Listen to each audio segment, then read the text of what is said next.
How's it going, everybody? Welcome back to BTC Round, Biblical Truth Centrist, Brother D, back.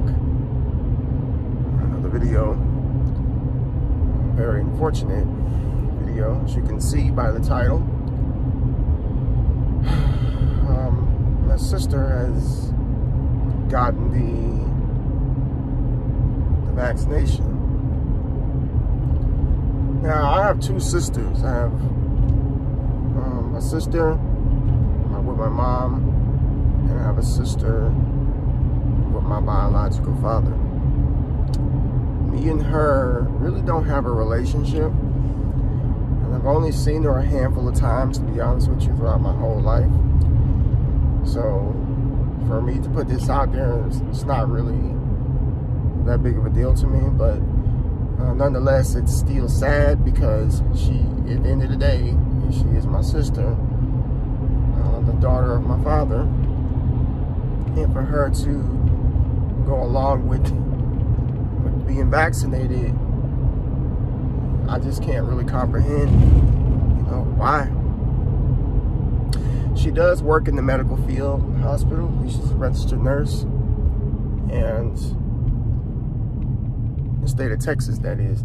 And they're not mandated, and that's the thing. They're not mandating for anybody really to get the vaccination. That people are talking about it's going to be mandatory, but yeah, it is, but not in the earlier stages. Even she confirmed that it's not mandatory, but it was 100% of consent, and she wanted it. In other words, a lot of people who work in the medical field feel like they have to do it because they work around C-19 patients.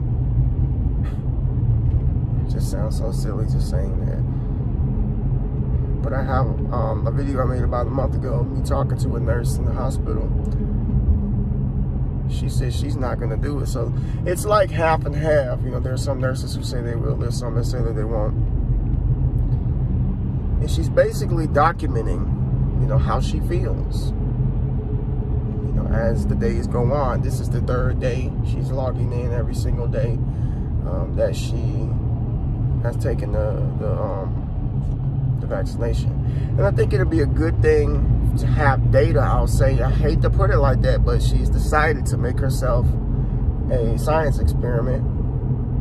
Dr. Death himself, aka Mr. Gates. She's like, there are no symptoms. I feel okay.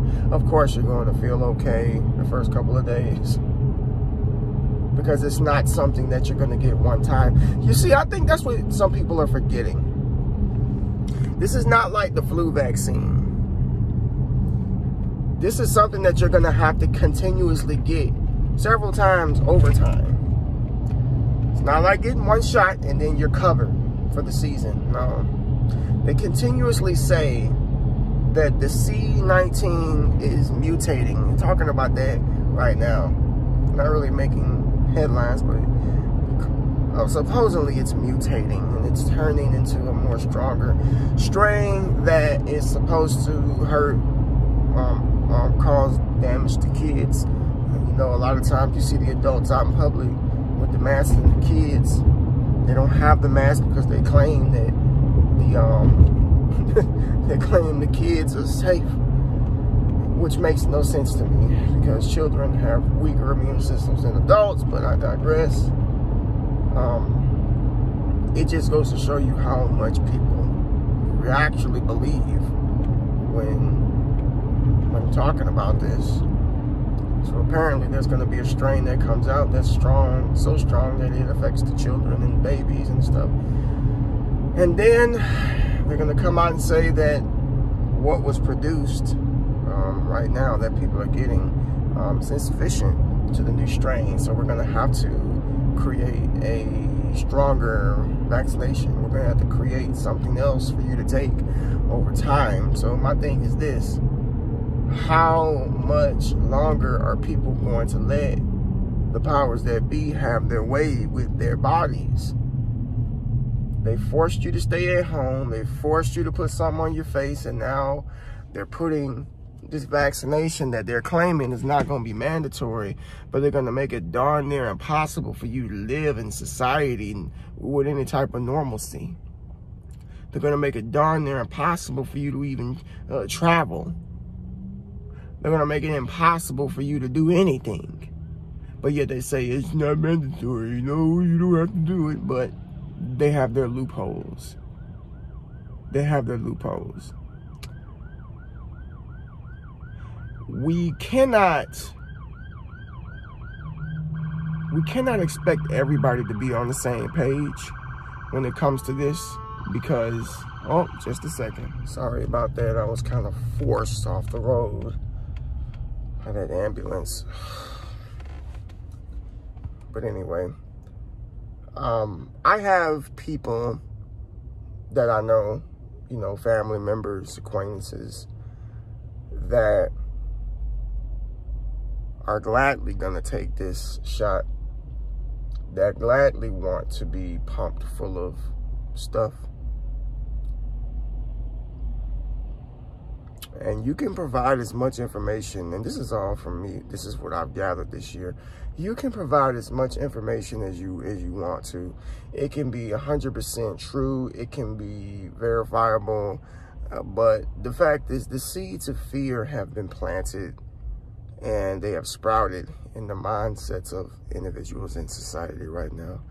And once they have sprouted, it's very hard to get through to people, because it's like they have this calcium buildup shell over their conscience, and anything that you say that does not necessarily go along with the narrative bounces right off of them, and people get defensive, people get angry, people look at you like you're the enemy. You know, Paul said it best himself, am I your enemy because I tell you the truth? Some of you have parents, some of you have loved ones, like me, my sister, even spouses that want to take that shot. But I said it once, and I'll say it again, and I stand by what I say.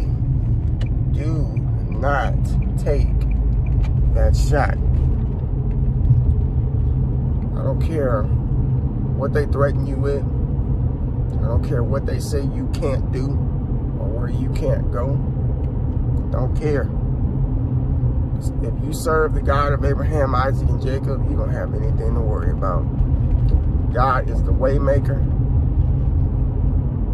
He makes the way.